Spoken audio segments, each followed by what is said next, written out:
My dear sisters and brothers, the Lord be with you. And with your spirit. Gospel according to St. John. Glory to your Lord.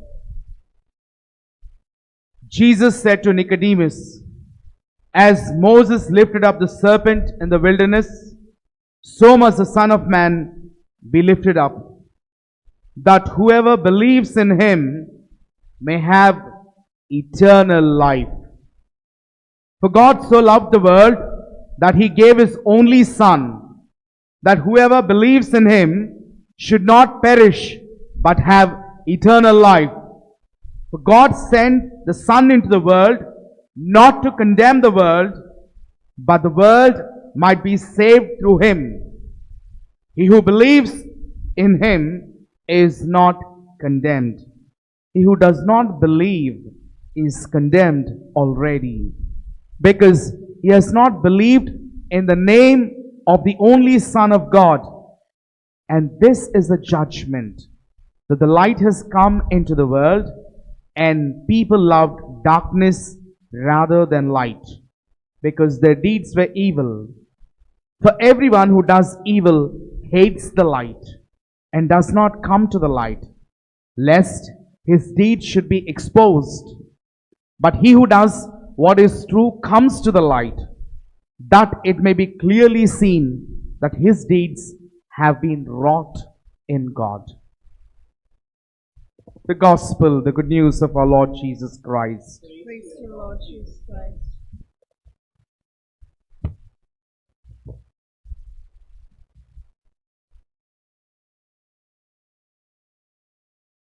My dear sisters and brothers in the loving Lord, every day we hear that someone or the other is addicted. Some of them are addicted to drinking, some to gambling, some to while away time, some to quarreling, and some to sex, and so on and so forth. Today, in the readings, we also hear of an addiction. In the first reading today, when we hear from the book of Chronicles, we hear the people of God, the people whom God called by name, the people whom he has redeemed from the slavery, the people whom he has loved them than anything, are addicted to disobedience. They do not like to obey the Lord. They do not like to listen to the commandments of God. They always denounce his name. They go against him. They do not want to be part of his great covenant which he has promised them. And they are addicted not to listen to the word of God. And on the contrary, in the gospel, we hear about Nicodemus. Nicodemus is addicted to the tradition, to the rules, to the laws, to the regulations. He is so strict because he is the teacher of the law. He becomes so strict with everything. And that's why even to come to Jesus, after seeing him, after knowing him, after observing him, after knowing that he is performing miracles in the powerful name of God, he comes in the dark of the night. It is because he is addicted to his own little world, which has become so rigid within himself. Dear sisters and brothers, today we are invited to the love of the Lord. Everyone who looked at the cross said, this cross is for a criminal. This cross is for a person who is nasty. This cross is for a thief. This cross is for the abandoned. This cross has to do with something very dangerous and sinful. And this cross is a hated object in the world. They thought if someone was crucified, if someone had to die on the cross, if someone had to live with the cross, they are cursed and abandoned. But my dear sisters and brothers, this cross is an addiction today for us, the Catholics. Praise the Lord. Praise the Lord.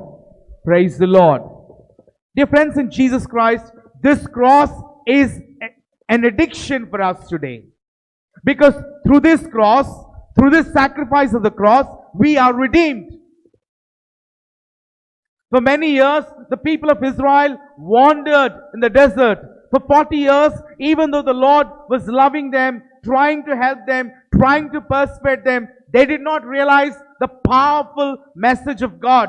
And what is the message of God? In the book of Job, chapter 5, verse 17 and 18, we hear like this: Blessed is the man whom God corrects. Reject not, therefore, his lessons. Our Lord is the God who corrects us, but we are blessed. It is a very profound correction. Today, Nicodemus was addicted to the tradition. Nicodemus was addicted to the laws. Nicodemus had so many issues. But yet, when he came to meet the Lord, he started to listen because he believed, blessed is the man who is corrected by the Lord. Because his correction is something very powerful, immense, and a loving correction. Even when Jesus rebuked, he had compassion on the sinner. Jesus rebuked the sin, not the sinner. Jesus loved the sinner and he hated the sin. And that's why at that last moment on the Calvary, he offered himself. He corrected the sin of the world by dying on the cross. And that is this season which we celebrate.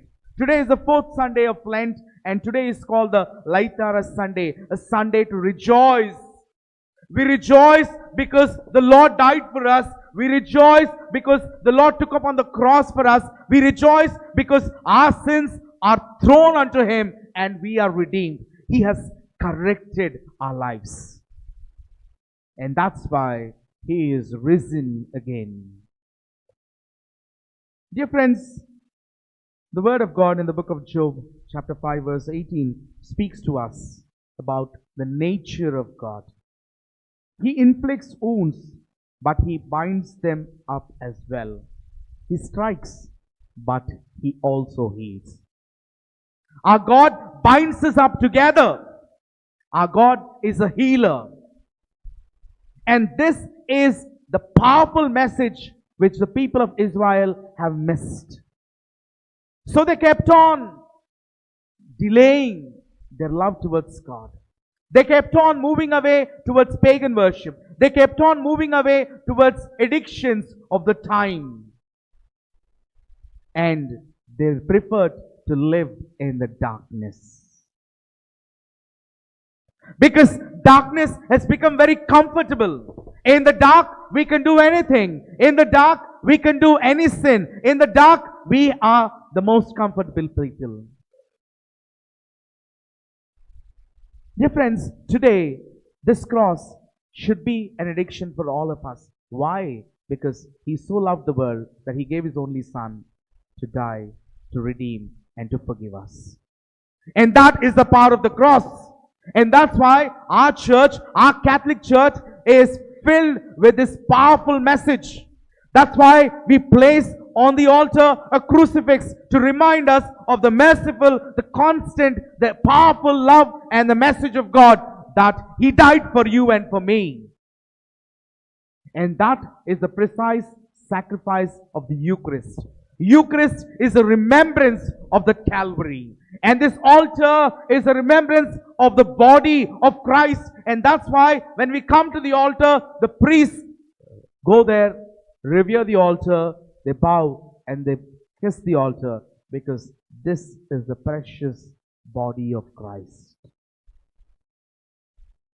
And that's why when Father began the Mass, realizing our own unworthiness, He didn't start the Eucharist here. He started on the ambo, because unless we confess, unless we say sorry, unless we say we want to get rid of the addiction, We can't come to this altar because this is a very precious place. This is the sacrificial altar. This is the body of Christ. And that is the powerful message of the Catholic Church. And we should be proud to be a Catholic because this is the same sacrifice of Calvary. And that's why I said we need to be addicted to the cross because we believe in the cross, we live in the cross, we take the cross, and we become victorious with the cross.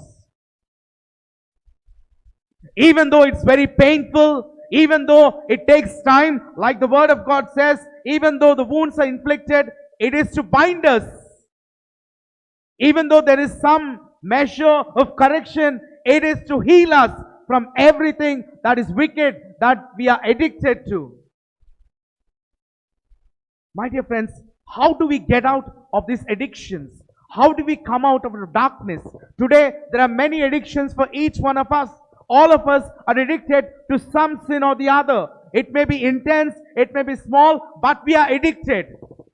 The Israelites were addicted to disobey, and to disobey. Today, it has become a habit to disobey the Lord through our lives. The 10 Commandments, what is that, Father? The 6 precepts of the church, is it there, Father? Why should I do all these things? I am not bound. I like to live a free life. Today, the culture of use and throw, the culture of criticizing, the culture of throwing away what is most valuable and precious. Dear friends, what does it mean? We are not willing to be addicted to the cross. Today, dear friends, the third day of the retreat, we're going to focus on marriage and family life. The young people, when they're in love, they're addicted to one another. They just can't leave one another. At middle of the night, at the dawn at 4 o'clock, or at 11 o'clock, or at 12 o'clock, anytime, they're just looking at their mobiles, texting, sending messages, sending discreet things and all that. They're so addicted. But once they're married, in the church, the addiction dies off. They don't want to love the spouse. They criticize. They fight bitterly. They become so intense. And they start hating. The addiction of love turns to be the addiction of hatred towards one's own spouse, the kids, and so on and so forth. Today, this is the message of the cross. Be addicted to your family. Nicodemus came out of his addiction, but the people of Israel were struggling. Today, dear friends, our family life is on the verge of a real brokenness. It's breaking due to various reasons. It is because we are not addicted to the values of God. We are not addicted to the commandments of God. The Word of God has been very clear that the husband and wife are inseparable. And that's why in the book of Genesis, this institution of marriage and family was instituted by Yahweh himself. When he created man, Adam, he looked at him and he said, this man, Adam, he is left all alone. No, let him not be alone. And that's why he makes him to go into deep sleep, and he takes a bone, not from the head, because the woman may become more powerful, and not from the toe, because the man may suppress the wife, but from where? From the ribs, because this bond is a powerful bond of equality. And that's why in the book of Hebrews it says, marriage is honorable to all. It is the most precious thing the Lord has built. Dear friends, since Jesus was addicted for you, Jesus was addicted to our lives, He died for us. But where do we stand in replying back that affection of the Lord? Addiction is a negative word. But affection is a powerful message of love. Today, dear friends, the message of Christ is an affection for all of us. That's why we kiss the cross. Why do we kiss? Because when we love a person, when we see a person bubbly, loving, and affable, we kiss them. And that's how we need to kiss the cross. We need to embrace the cross. Nicodemus, my friends, even though skeptical, he came out of his addiction. When Jesus died, he came back to the tomb with myrrh and he did the honors of burying the Lord. He loved the Lord. He became affectionate to the Lord. The same way, my dear brothers and sisters, today our married life also is in a difficult situation. Have you stopped loving like the Lord? Because marriage is a commitment. It is a covenant. It is a bond of binding to the family. But today, 4 people in 4 different directions, the Lord says, come back to me. Look at my cross. Look at the altar. Look at the blood I have shed for you. Look at my love. Feel my love. The Lord is telling you and me. My dear couples, my dear families, my dear friends, my dear brothers and sisters, my dear children, today, till now you are addicted to different things. The Lord is telling, come back. Come back. Get addicted to the Lord. Get addicted to the cross, because it teaches us to give, and to forgive. The cross teaches us, don't be selfish.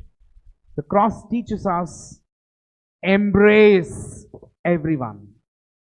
And today, our families need an embrace of the values of the Lord. To give, to forgive, and to give willingly. My dear friends, today, if you are living in the darkness of selfishness, of pride, of anger, of hatred, of various other addictions, of drink, gambling, money, and sex, and so on and so forth, of pornography for the youngsters, my dear friends, the Lord is telling, quit the past, come back to me. Because the Lord is waiting for all of us. His cross, His blood is immensely powerful to cleanse us. Nicodemus felt it. He felt His love. And he came back to the tomb and he buried the Lord with great honor. Because he believed in the power of the cross. Dear friends, throw away your addictions. But how did Nicodemus succeed? Nicodemus succeeded because he took a stand. He stood up and said, Lord, I'll follow you. When everyone ran away, he came back. He was afraid, but he became a man of light. Today, the Lord is inviting us to be a man of light. So today we pray for that grace in this Eucharistic celebration, so that our families which are broken, our families which are bruised, our families which are struggling to maintain the relationship that the Lord has given to you. It is a command, it is a vocation, it is a blessing the Lord has given to you. Once we asked a youngster, do you have an occasion? Then this youngster told us, no, Father, I want to get married. So we asked the youngster, what does it mean by vocation? Vocation means you're asking us to come to a seminary. Then we said, vocation means call. It's a call to married life. It's a call to priesthood. It's a call to the religious way of life. The friends, your vocation is the cross. To carry the cross, to love the cross, to live the cross, and to die for the cross. Today, we pray for the grace that we may embrace the cross in a powerful manner. In the name of the Father, the Son, and the Holy Spirit. Amen.